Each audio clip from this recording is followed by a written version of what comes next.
So welcome everyone that's joining us to the Still We Sing webinar, Rebuilding Your Choir. My name is Mike Brown. I work in the marketing department here at OCP. Thank you everyone for signing up, for registering. Before I bring Angela and Scott on here to get us started, I just wanted to go over some general kind of housekeeping rules and general guidelines for the webinar today. So for the best viewing experience today, we highly recommend using speaker view. Gallery view, with so many attendees might get a little kind of hard to view. So we definitely recommend speaker view for the best experience for this webinar. Please remain muted during the duration of the webinar. We will be having a Q&A at the end of the webinar. So please leave your questions in the chat. And I will be posing the questions to Scott and Angela at the end of the webinar. So leave any questions you have in the chat, directly in the chat, and we will be fielding those questions at the end of the webinar. If you have any issues or questions or technical difficulties during the webinar, please message me directly in the chat. My name is Mike Brown again. I will also be dropping a sample PDF Octavo that you can follow along with during the webinar. And a couple other resource pieces as well. So with some of you still joining now, I'd like to take the time to introduce our host for today. Angela Westhoff-Johnson is the Director of Product Development at OCP, having worked in several roles over the past 26 years, including Music Editor and Manager of Music Editorial. She has been the Director of Music at St. Mary's Cathedral of the Immaculate Conception in Portland for 28 years, where she has conducted the Cathedral Choir, Cathedral Contemporary Ensemble, and Cathedral Children's Choir. She has honed her skills as a choral conductor and workshop presenter over the years and is committed to the formation of future liturgical musicians. Scot Crandal is a gifted composer, singer, and musician, and the Director of Music at the Episcopal Parish of St. John the Baptist in Portland, Oregon. He has worked at OCP for several years with roles as music editor and music development coordinator. He is in charge of submissions and arranging. In addition to writing songs for the liturgy, Scott composes and performs jazz, classical, and popular music. He plays guitar and piano and has showcased his strong tenor voice in several Portland opera productions. So I'd like to welcome now Angela Westhoff-Johnson and Scot Crandal. Thank you so much for those introductions, Mike, and thanks for Mike. being with us, everyone. We're honored to be here with you today as we talk about the elephant in the room, rebuilding your choirs. We're all in this together here. So here's some things we're going to talk about throughout the webinar today. It's basically kind of connecting with your existing choir members, recruiting new choir members, how to approach your first rehearsals. Those are important. Reviewing rehearsal technique and vocal technique for your choirs and your conducting technique. We forget about that sometimes. We're out of shape as well. We'll refer to our choral review service, our choral packet, which hopefully you're getting. And then we'll go through some new music as well today. So existing choir members, I'm quite sure you've been in contact with them over the past 18 months, or maybe some of you have been working with your choir members already. So we're at different levels, different stages of that connection already, but, reach out, being in contact with them. Some of them might be concerned about coming back. And so have something social, maybe still social distancing, but something at the church, a potluck, a barbecue, some sort maybe of outside. outside right now. That's right. So connect with them. You might explain how things will be different, right? Scott, we've talked about that. What's different this year than maybe the past years? Yeah, I've heard so many different explanations of how people are dealing with this with their choirs. One person I talked to at NPM a couple of weeks ago, they had built all of these plastic shields like for each person, and other people are spread around the church, and some churches are having outdoor. So I don't know. There's so many different ways to do it. The important thing, I think, is to just be real clear up front. we're wearing masks when we sing, or we are spacing this way. Please be prepared. Or some churches are, some choirs, I know they're having a sign up. Like if you have a choir of 20 people, well, maybe this Sunday, 5 people are singing, then the next Sunday, a different 5 people. Just be real clear how you're handling COVID-19 restrictions. And we also, when we planned this webinar, we were thinking we'd be maybe closer to being back on track than we are.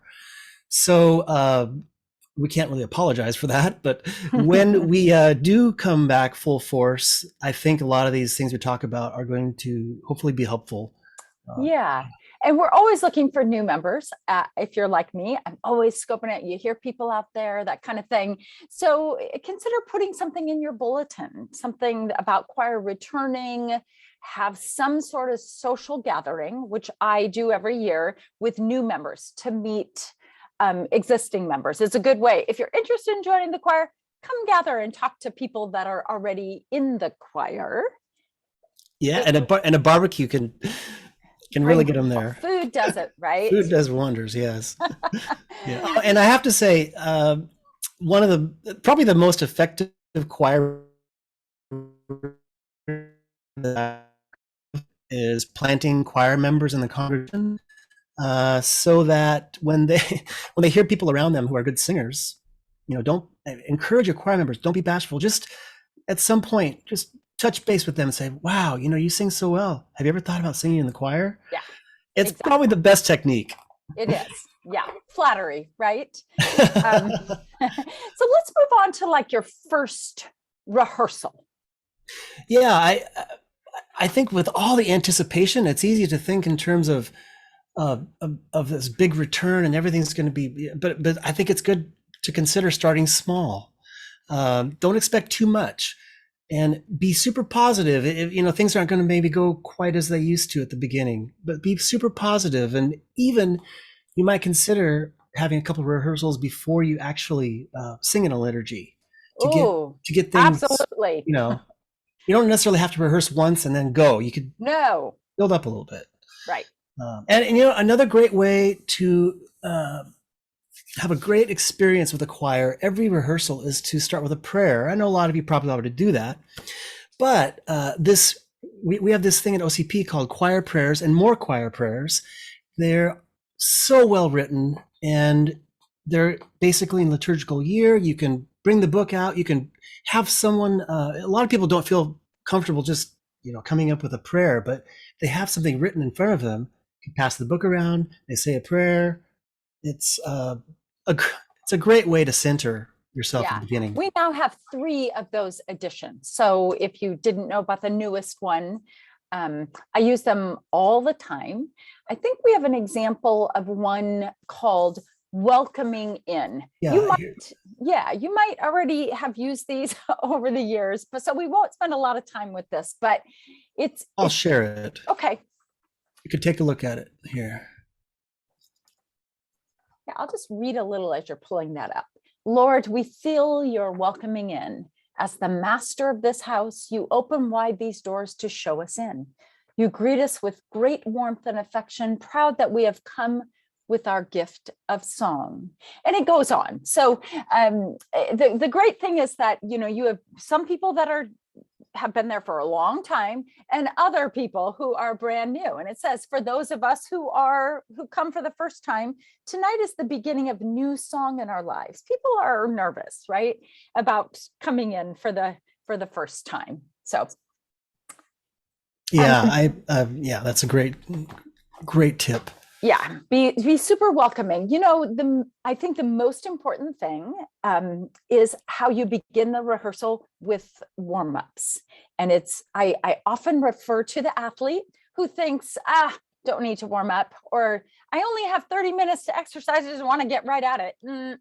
Over the years, as we get older, we realize how much we need warm-ups physically, vocally, we need them. So incorporate, be creative. We'll talk about some techniques for warm-ups later on, but don't forget about the warm-ups. Spend 10 minutes on vocal warm-ups, and then begin your rehearsal, of course, with things they know very well, right? You might have new members. I always say to the new people, especially if you pull something out that's kind of hard, like not right now, but in the future, that's kind of hard, and they just sing it like that. I always make the joke, like they're all reading, but they aren't reading, right? They're not reading that. Reading is really important, but begin these rehearsals with something they really, really know. And I feel like this is something I need to remember. Don't stop them. Don't stop them. Yeah.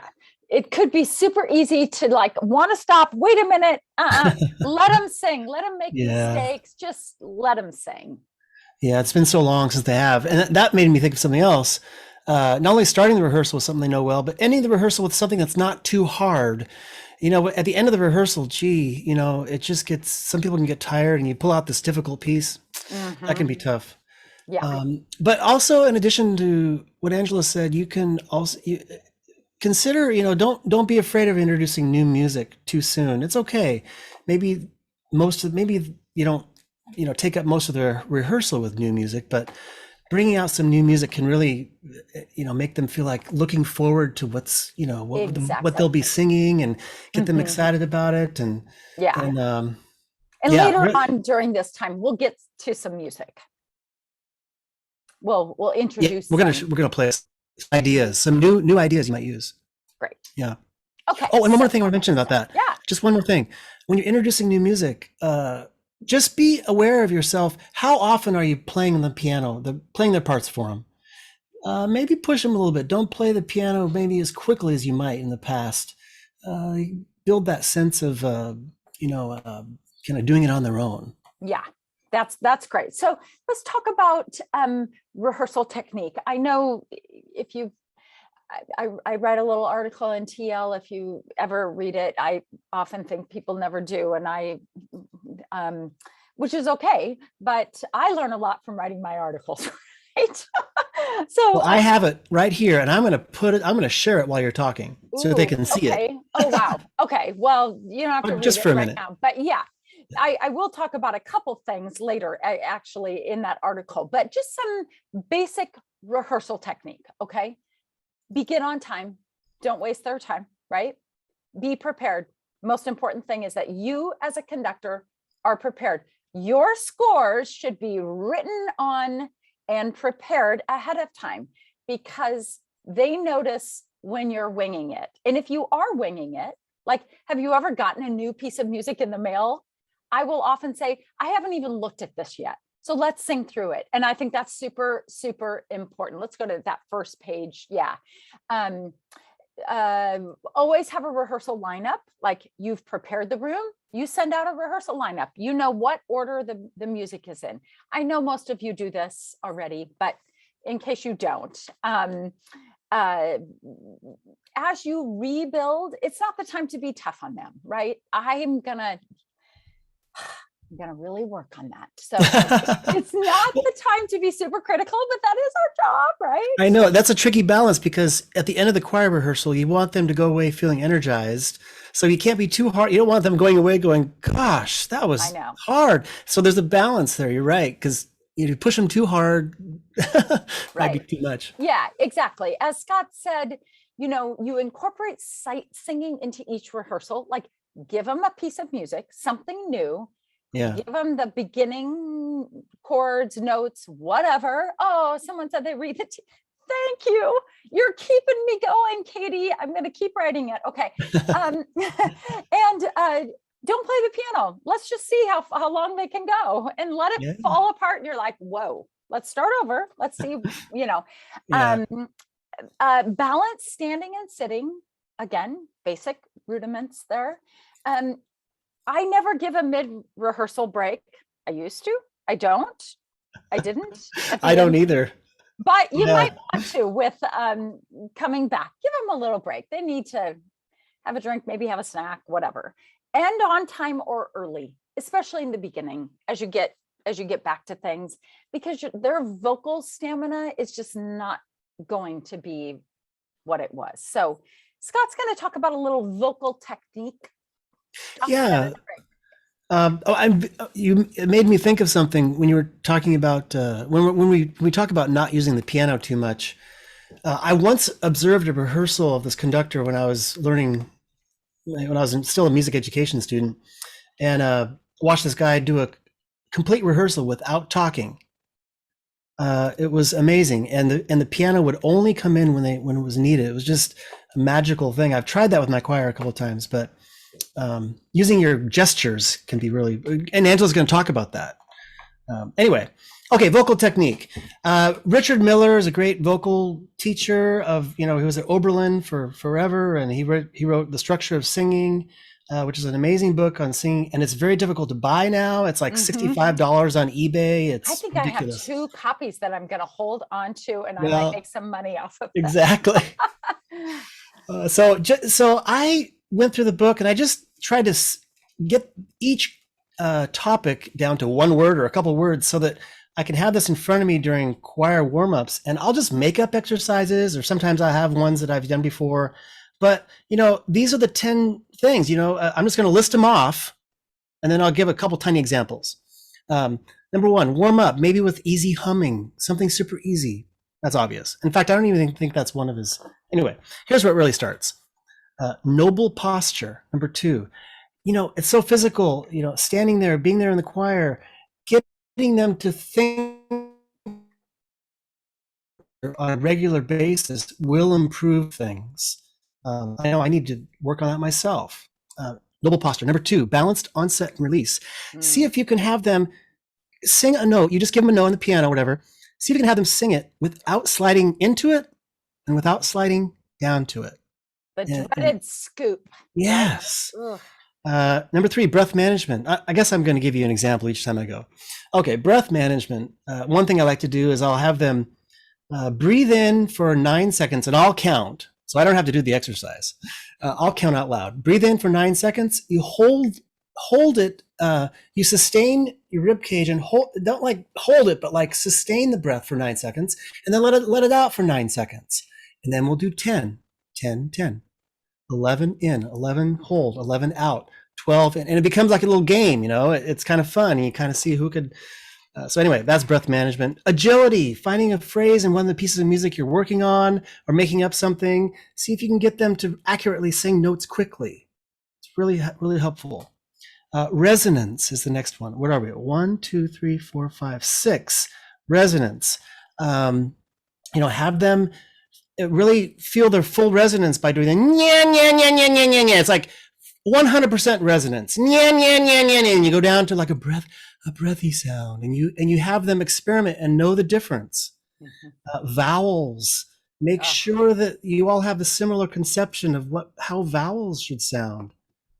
Can I say one thing about vowels, Scott? Yes. If my choir, if you were to ask my choir sort of most importance to me, or what I'm a super stickler on, it would be vowels. Because if you're all not singing the same vowel, it sounds horrible, right? I have taught my choir the IPA, International Phonetic Alphabet. And I'm not suggesting that everyone learn the IPA because it's super complex, but you could teach the vowels. Because at any moment, I'll say, what vowel are you singing? I can go over to the whiteboard and I can write down the vowel I want them to sing, and they know that vowel. Yeah, exactly. So that really important. If you don't know what that is, you just put a question in there, send me an email. I have lots of cheat sheets for the International Phonetic Alphabet. I love that. And by the way, we're going to send an outline, the outline of our talk today afterwards. So don't feel like you have to frantically write these down. We're going to send them to you. They'll be listed there. Next one, sustaining the voice. Here's what I do on this one. I'll choose a phrase, and then one of the pieces of music we'll do, and we'll just sing it, and then I'll do it slower, and then we'll do it slower, and then slower, and then slower. We see how long can they sustain this, even though by that time it sounds ridiculous. It really teaches them to sing super long phrases. Next one, range extension. Well, that's pretty obvious, right? You want them to be comfortable in their various ranges. Next one is dynamic control. Rehearsing, even in warm-ups, like rehearsing at different dynamics and having them feel the difference between pianissimo and fortissimo. And then the last one is vibrato. I'll have them, okay, let's sing this phrase in straight tone. Let's sing it with a little bit of vibrato. Let's put vibrato at the end of this tone. Let's put the vibrato at the beginning and go to straight tone. Let's sing all with vibrato. Getting them to feel a little bit more in control of their vibrato, perhaps, rather than, you you know what I'm talking about. You have people in the choir who just, and so we got to at least let them have an awareness of that part of their voice. Anyway, and if you don't talk about vibrato to your choir, do, because if you're like me, I just am not a huge always straight tone sound. I think Scott and I like the same sort of choral sound. Yeah, rich. Sometimes sound strident, right? The rise and fall above the pitch is what gives color. Too much is a wobble. Too fast of a vibrato, that doesn't work either. So many different speeds or rates of vibrato, a tremolo really quick, it just doesn't work in a choral sound. So finding that middle range of vibrato. So yeah, and the fun thing about this whole thing is that they start owning it. And if you print out these 10 things on a piece of paper and have it in their folder, they start thinking in terms of these things, and I always say, okay, when you're in that shower, choose one of these and do it. Yeah, so we're talking about the chorister, right? A lot about them and how but we are responsible as conductors, and I don't know how many of you are conductors or how many are choristers, members of a choir, but really the choral director is so important, right? If they're not doing what you want them to do, it's probably you, right? There are times I leave a choir rehearsal and think, ugh, I didn't do so great, right? Being prepared is really the most important thing. Any priest or your boss who doesn't realize all the time you put in, you need to let them know. I spend several hours a week finding music, new music, right? Or I spend summer time just pulling in as much new music as I can. But every week, you got to spend a couple of hours for every hour of your rehearsal, I think. So you've got to know when to turn the page without looking at the music. You have to know where the choir is at all times. You have to know each part well enough that you can hear their mistakes. So your preparation is super important. The wing it thing is just transparent as can be. So you got to know the music, but you also I want to chime in there for a moment. Not only does that give all the benefits that Angela talked about, it also helps with retention and recruiting, because when people know you're serious about it, then they tell people, oh my gosh, my conductor is so prepared. Right, exactly. As Scott just talked about the structure of singing by Richard Miller, the kind of equivalent, I say the conductor's Bible, is called the Conducting Technique for Beginners and Professionals. I've spoken about this so many times, by Brock McElhern. It's an amazing resource. So I listed it in our notes that you'll see later. But I mean, it is down to the very pattern, the basic. It's for someone who hasn't studied conducting previously. It's written in a way that it's not overly difficult to, there's probably lots of YouTube videos and stuff for conducting. I don't know, I haven't watched any of those, but, but you really have to get maybe you should make some. Maybe we should do that, Scott. I have long said that NPM needs a conducting certification, and you need to be able to go to NPM in the summer and take a class and be prepared and do a master class of conducting patterns. So it's so important. But you have to get back in shape. And if you don't videotape yourself, it's hard for us to watch ourselves or to listen back to ourselves. But have you ever been in a rehearsal and something's not working, and it's just, you think, what am my gesture is not working? Huge gestures, and you're a small sound. You're speaking two different things to people, right? So you have to give them with your, like Scott said, use your gesture, not your words. Well, you talked about earlier about athletes with warm-ups and so forth. Same thing. Athletes watch them. They watch videos of their games, of their everything. Right. And it's hugely helpful. Yeah, it really is. So don't ever think you aren't responsible for their sound. You change their sound through your gesture, Yes. right? And you may say things like more intimate, or I speak with colors a lot. I know that's weird, but singers think about colors. So I'll say milk chocolate, dark chocolate, Yes. Oh, wow. creamier sound. That kind I of want to thing. be in your choir. We have a lot of fun, but I hope is there anyone from my choir here who's saying she's crazy at choir rehearsal? Anyway, the point is you have to get back in shape. So don't forget about that, because I did have a recording session a few weeks ago. Actually, we recorded a piece of Scott's that we're going to sing through today or look at today. That is great. You did an amazing job on it. It was like 3 hours. And at one point I was like, geez, I'm getting out of shape here. Not 3 hours on my song though. No. We did like 3 nights of 3 hours. Okay. Right. Sorry. Anyway, which Scott's piece is going into the next choral packet, which I'm going to let Scott talk about our choral review service, our choral packet. Okay, we love our choral review service subscribers because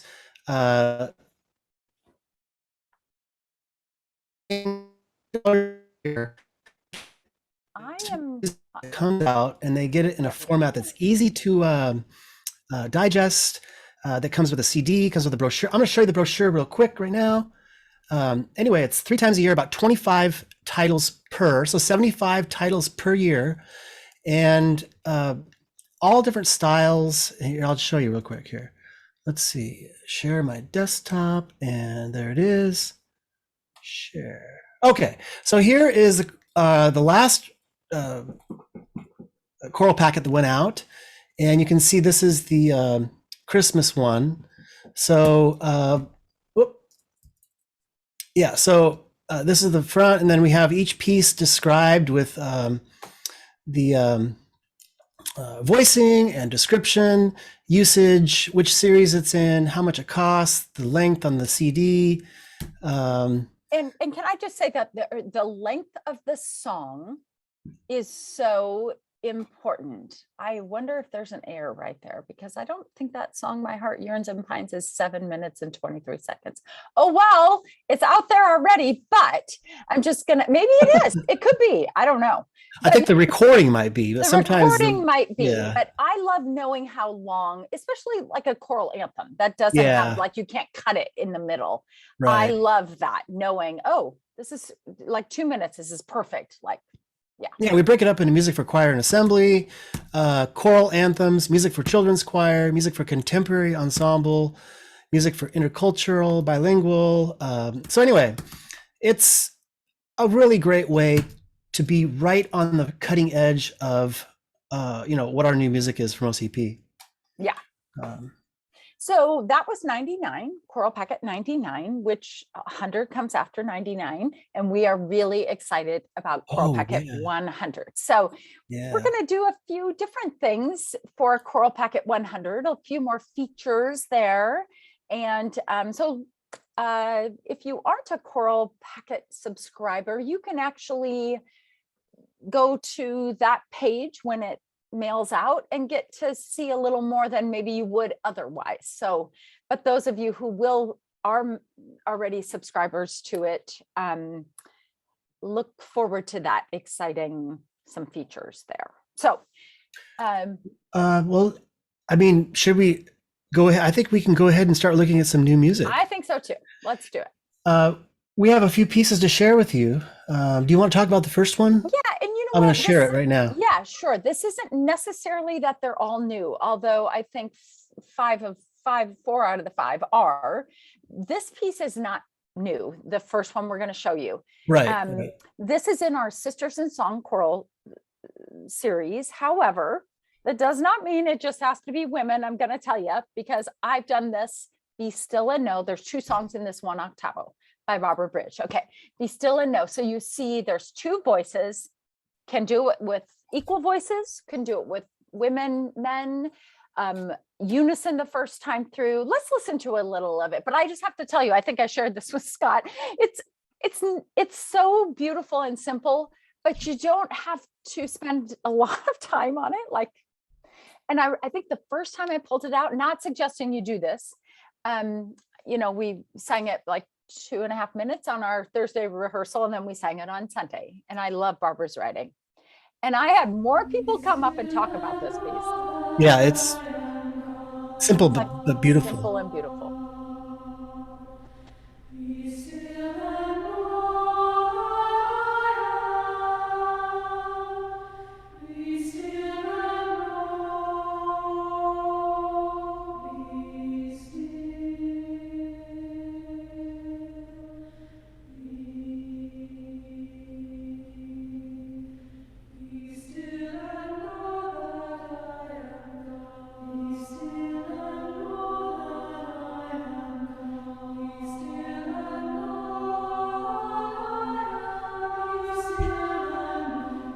It's an easy range too.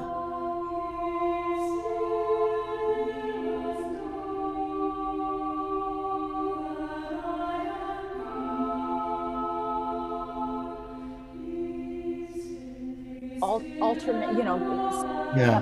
dynamics, and there are no dynamics written on the piece, which I think is wonderful.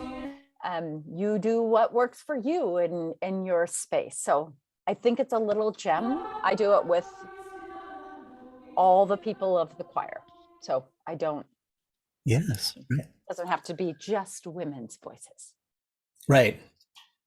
Okay, well, that's that. Let's look at another one. How about O Love of God Incarnate, which is a newly published piece by Justin Wedgwood. He's been sending in some really beautiful melodies. Mm-hmm. And so we have a recording of this. Also, it uses a text by Sister Genevieve Glenn. And, all of our hymn text collections are available for composers to set music to, which is pretty exciting. And she has several collections. This was just recorded a couple of weeks ago. So you're hearing it before I've even heard. This is first time I'm hearing it. And I just got it from Jim Pennington, our recordings director. He just sent it to me, the MP3. Yeah. So fresh off the press. But you can see it's for SATB choir, keyboard. It has a solo instrument part. Oh, it also includes a hymn version, which we'll talk about in a moment. Here we go. Can you hear it okay? Yep. Okay.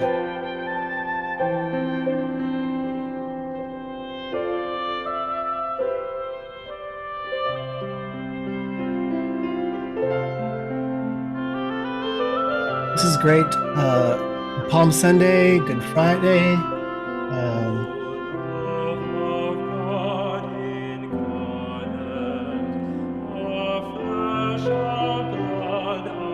Easter.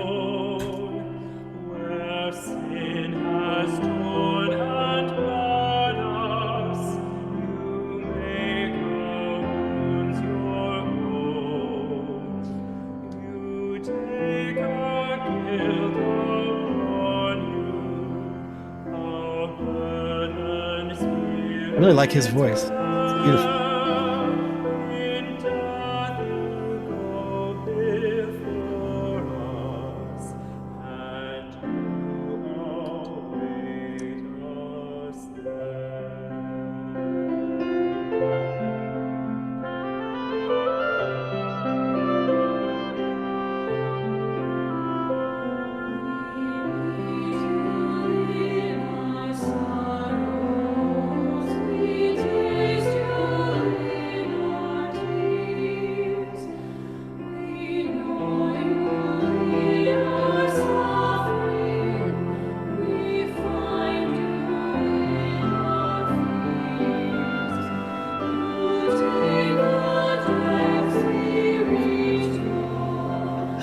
Beautiful.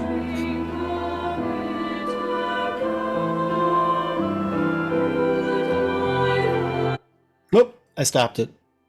Oh, really? Let's go a little longer. Yeah.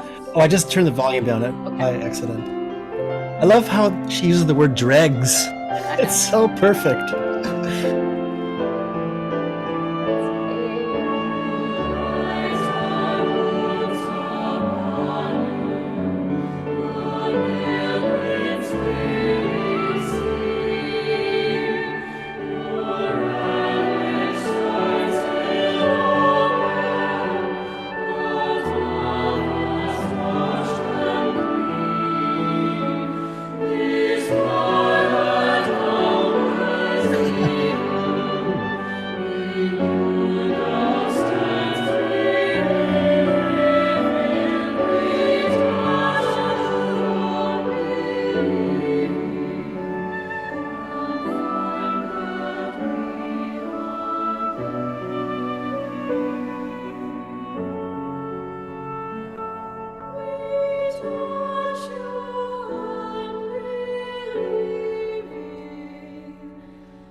I loved that. I love that moment.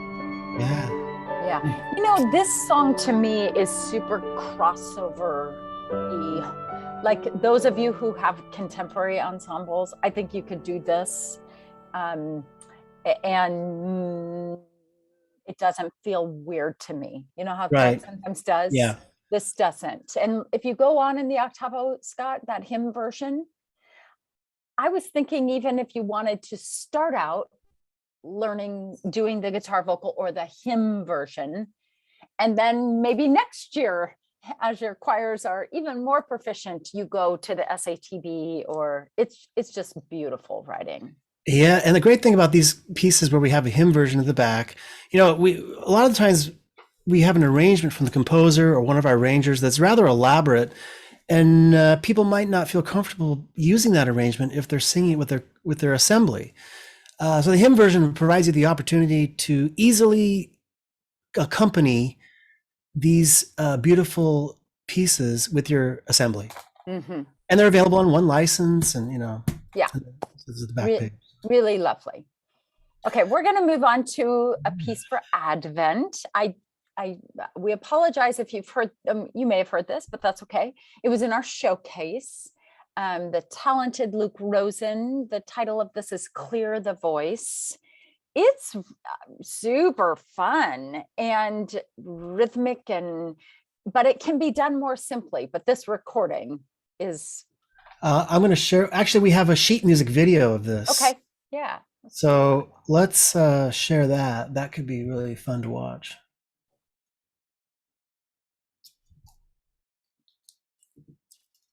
Okay, I'll share this.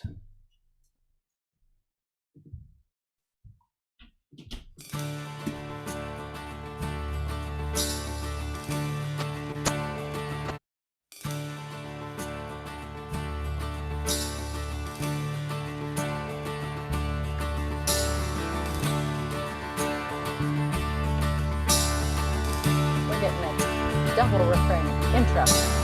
Clear the voice and clear the warning, clear for all with ears to hear, voice resounding through the darkness.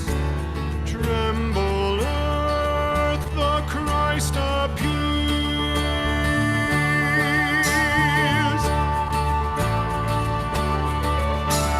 Stir from sleep and heed the warning. Look again with keener eye. In the dark a new star flashes. Promise of the morning sky.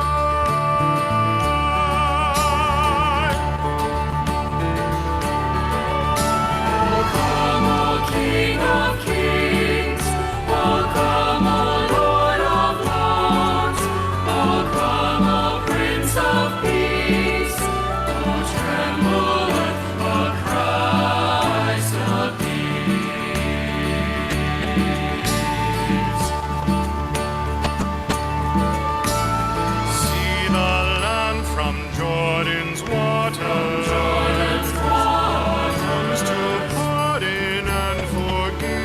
Oh, I want to keep going. I want to keep going and listen to the I whole thing. know, But we if don't we- have a lot of time. yeah, we It's probably so should fun. move ahead. It's a really fun piece. Yeah. Yeah, it is. Yeah. But again, you could do it very simply with just your cantor. You heard some vocal things that singer actually did, super straight, and then all of a sudden lots of vibrato at the end of the phrase, which I think works so well on this style. But yeah, that great Advent piece. Let's go on to maybe a simple two-part Christmas piece. Yes. Now, we did this in a showcase, right? Last year. Last year, Nobody was there last year, right? So I Right. mean, it was on, I think it's a little gem. It's in our Jubilate Deo series, but not just for treble voices. Yes. I mean, this piece, when we played it, people just it's one of those perfect Christmas pieces to pull out.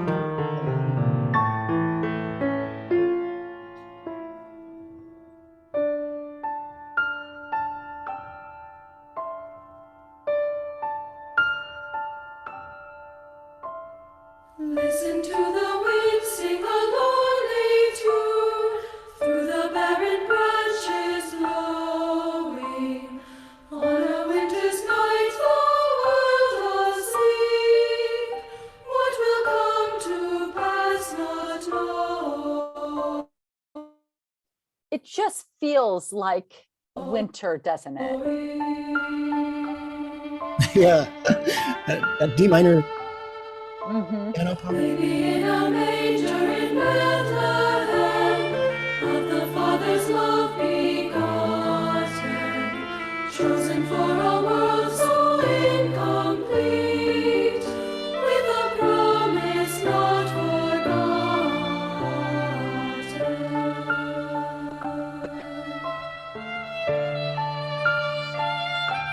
I hear a little bit of this first.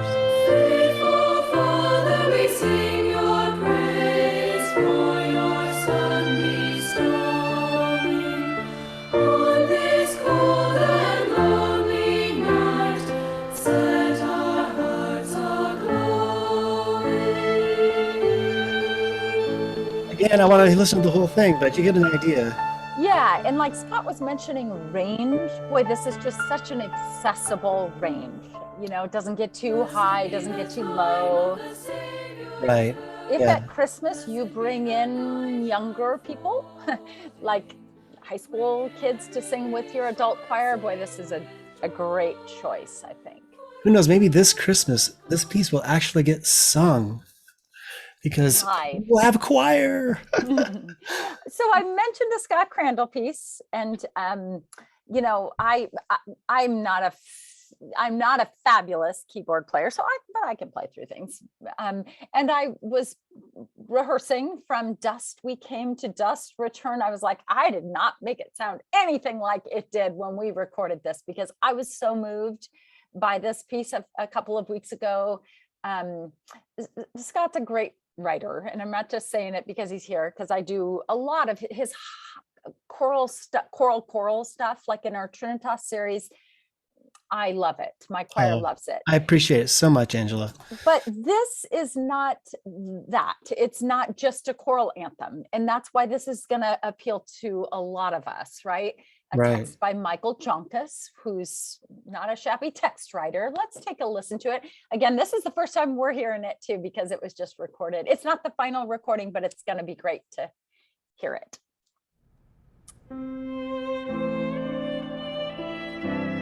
Ash Wednesday.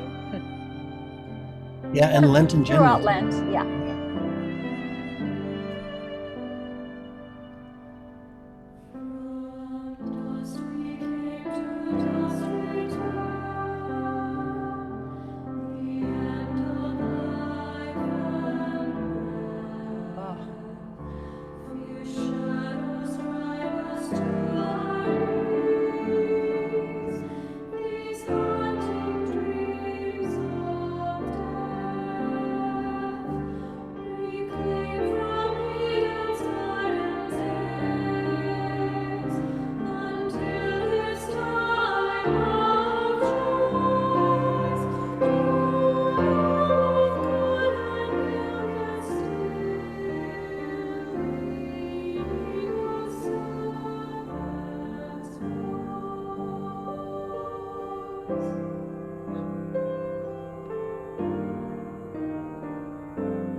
sorry to interrupt, but I just wanted to say that this text is, each verse is divided into two halves, and that's why there's a key change in the middle. It just felt like that's what needed to happen.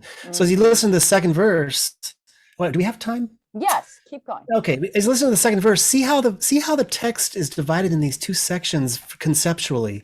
He is brilliant with his writing.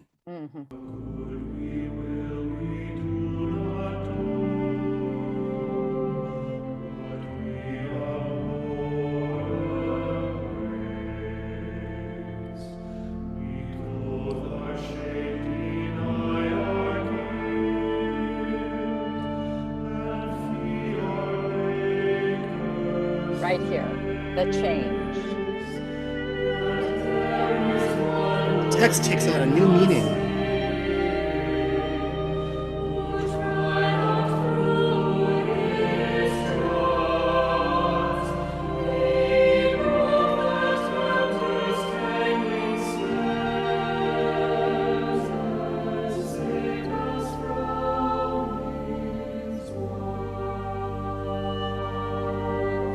Oh, it's so beautiful, Scott. I'm going to use this year. Can you go back a page?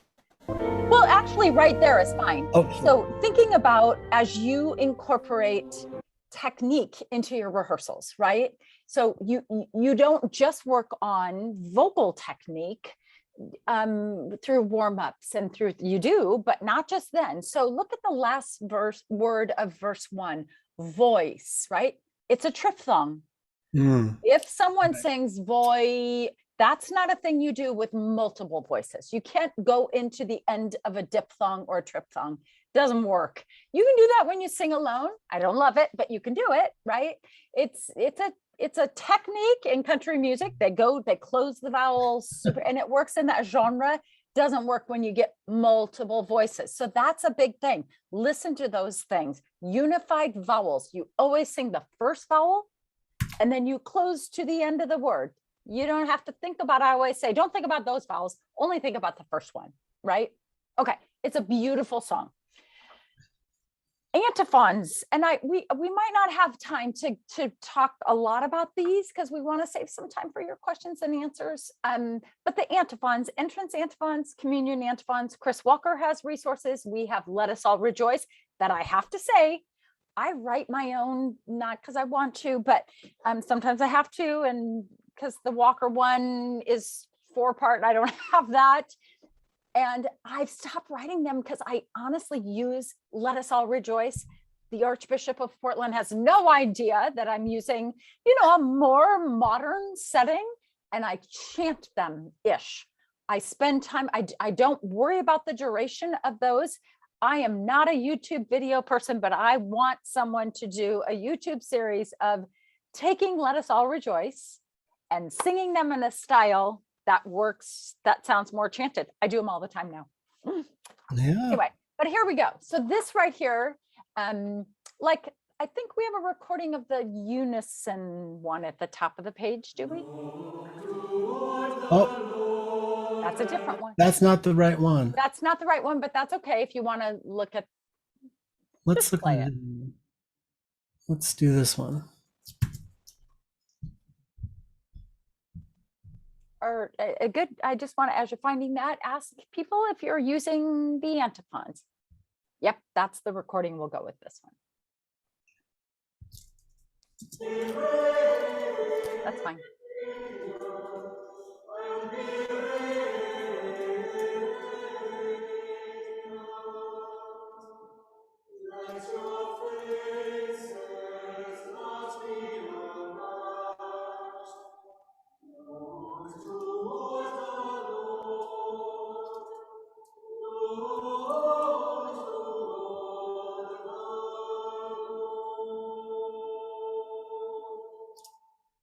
Simple, easy.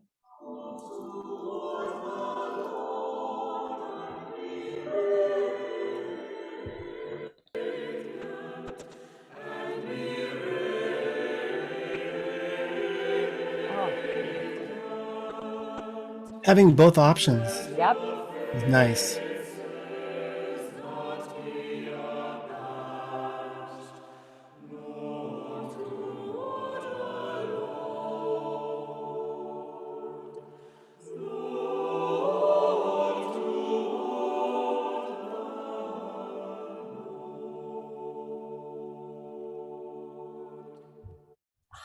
So nice. Yeah, We and have you can, several other antiphons that we could go through, but I think we should get to questions, don't you? yeah. Yeah. Okay. But I this don't whole know. collection by Chris Walker is so useful. They're Uh, great.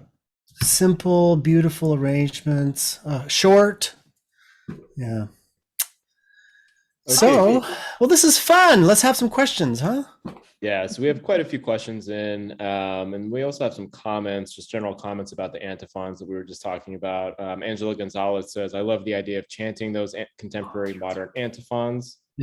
Yes. Katie Shreves says, we use the Lumen Christi, simple gradual for antiphons, just cantor, no choir.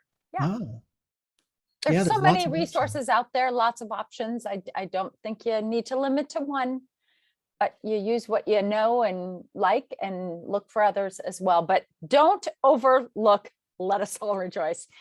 They're amazing. But don't think you can't use them if you don't have a contemporary ensemble. So starting off with some of the questions regarding Right. the IPA cheat sheet, Debbie is asking, is there a specific IPA cheat sheet that we should be looking for? Well, I have Oh, one. I don't know. But you go into your Google search and type in International Phonetic Alphabet and so much will come up. There are so many lyric diction resources out there. But if you can't find something, I can give you something that I gave for a workshop years ago at NPM. I'll provide that to you, Mike. Awesome. And then we have a question from Angela Gonzalez, tips for conducting from the piano. Oh, yeah. Well, I actually do that sometimes. And I think that the number one tip is to be really well rehearsed, because there's just some gestures you can't make. And then as a pianist or a keyboardist, kind of having in your mind, when can my hand rise from the keyboard to give direction? Having that in mind in advance can be helpful. And of course, goes without saying, using your head and your eyes and your mouth. It can be tricky, but the sustain pedal becomes your friend even more, I think. Right. I have this thing about conductors drawing too much attention to themselves. And I'm sure I do it at times too. And I look back and I'm like, ugh. One other tip. Yeah. Head gesture. I know, exactly. Is one other tip about that though is that it's good to explain to your choir the difference. You could say, look, I cannot give you as many gestures as I'd like. So you kind of have to become the conductors yourself a little bit in some respects and take charge of some of the things that I might normally give you. That can help put them in the frame of mind of like, oh gosh, we have to really make this happen, Additionally, I think not just for people who conduct from the console or the piano, is that your choir needs to know your looks. And Scott and I have been with our choirs a long time. I'm trying to make it to 30. I'm at 28. I don't know. I'm at 24. Okay. It's just a lot. And especially people who have been there, they know. And I was known for having looks, and I've worked really hard at that. Like getting kind of. Oh, they know. I know they know, but I actually have adopted this smile. So when they make a mistake, I give a smile. So they know that I know. I don't want to think I missed it. But instead, in the middle, it's just not the time to be like making faces in a liturgy, right? Right. Let them know that you know, and you move on. You got to move on. The other thing about if you're conducting from the piano, one final thing is be very deliberate with your entrances and your exits when you're playing. If you're playing is super precise, that will help a lot. Tempo, especially, right? Keeping a consistent cutoffs on your piano. Yeah. So it seems like we have a theme here because somebody also asked tips for conducting from the organ. So does the same thing apply? Yeah, except a lot of times it's harder because sometimes the choir is not right in front of you. That's the hard part. So that's even harder, but a lot of a cappella choral anthems. Right. And then when you're playing the hymns, you're in charge, right? Yeah. So But again, going through the scores with your choir and teaching it, say, this is how I approach a score as a conductor. And then they start maybe doing that on their own a little bit, Mhm. And then what tips, suggestions do you have for really small choirs from Katie Shreves? For example, in hers, they can't even always find a field 4 parts SATB, so I often look for SAB music. Any tips and suggestions? Yeah, we have a lot of SAB music. You can search on our website for that voicing. There's a lot of SAB. Um, I also, there are times when you can look through a piece of music and think, you know what, guys, I don't need it. You can let one of the parts drop out if you don't Yeah. have enough. Right. Think creatively. If you have a key, accompaniment instrument going along, then it can, you'll be surprised if you don't have a tenor part, how good it can still sound if everybody's still singing Yep. out and singing. Yep. You can, a lot of times look at it, especially a lot of OCP's music where we have a refrain, we have verses, just arrange it in your mind right away. Okay, verse 1, sopranos, altos, unison. Verse 2, tenors, basses, unison. Verse 3, let's just have sopranos and altos. You can arrange it in a way where you can do a whole piece unison if you Absolutely. beautifully with the right, entrances and everything's, if everything's in place, a unison piece, it's written in SATB, can be just as effective. I agree. And sometimes more effective because the communication to the listening, I don't want to say audience, but the communication can be so direct when you're unison. Well, and you can really hide behind some choral parts, right? I always say that, boy, you sing a unison anthem, you can hear every vowel that isn't together. Every cutoff that isn't together. Right. Moving parts is kind of like a black dress. You can hide a lot of, say you got that, right? You don't notice it as much until— Or a black suit. So going back to antiphons, Laurel has a couple questions. When did the antiphons begin to appear in OCP Breaking Bread, in the Mass? Just kind of some who, where, what, why of antiphons. Well, we have always had as long as I've worked here, we've had the antiphon text in the readings. So we don't have musical settings because they are specific to the day. And there are often 2 antiphons choices. Sometimes there are 3. Your Breaking Bread or your missal would be enormous. So we can't do that. But our new Heritage Missal has had a big facelift, and it's including some ideas for the chanting the antiphons with some sample from St. Meinrad. So we've given you some tones. There are the Meinrad tones, the famous Meinrad tones, to make those easier. So we've always had the texts in there. We just have now published a whole lot of antiphon resources, the St. Meinrad, the Walker, the Let Us All Rejoice. Yeah, there's another, what other one is there? But the Meinrad are like 10 volumes. So we have a lot of them. And Let Us All Rejoice was one of the things about it is you're supposed to be able to really hear it and sing it back. They're designed specifically to be able to be learned extremely quickly. So that you can sing it, they can sing it back with that, maybe just hearing it without having to see the printed music. I see one thing about what vocal exercises should we begin after not singing for 17 months? We talked about keep them even simple. Boy, be very direct on the few things that you want to work on. But Chris Walker has a large octavo that's called Sacred Rounds. And they are really good. I've used them a lot. And he has exact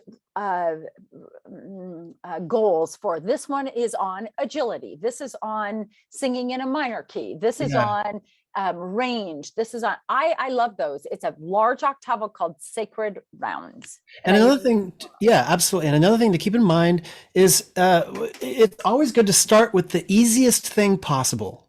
And that's humming. Humming is the absolute easiest thing to do. So a lot of times I'll have my choir start with humming.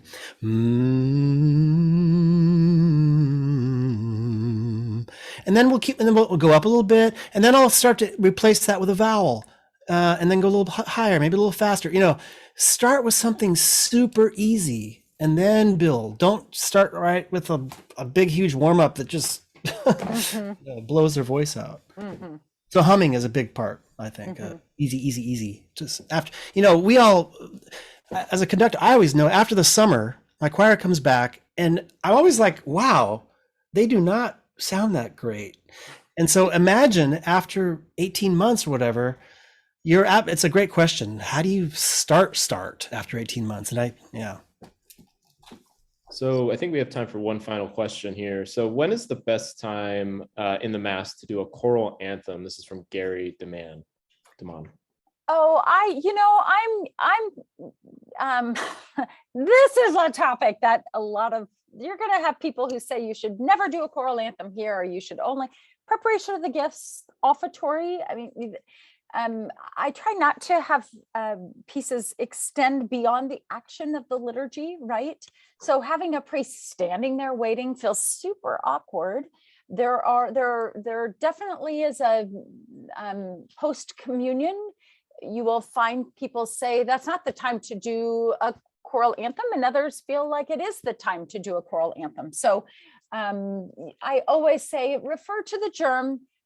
Talk with your priest, make sure that I always say I work for him, right? I work for the Archbishop or the rector of the cathedral, but I always feel like I always have two anthems every Sunday. As do I, right. And there are a lot of times I will do a piece as prelude.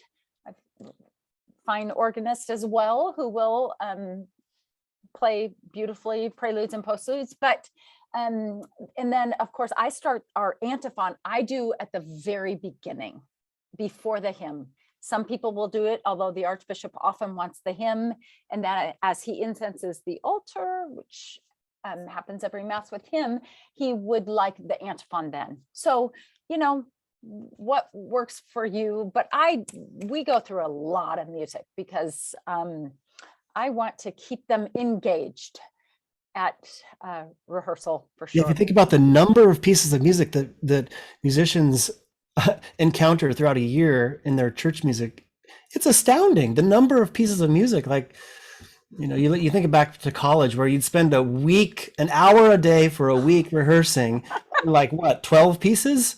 I know. You go on tour, and then these as church musicians, 12 pieces. That's like 2 weeks or less. Yeah. All right, everybody. Thanks again for submitting all your questions. Thanks again for attending our webinar today. We will be sending out a follow-up email that'll include the video recording of this webinar. If you didn't catch the first 10 minutes or so, we'll be sending you the full webinar along with a couple of the resources that we provided in the chat here today.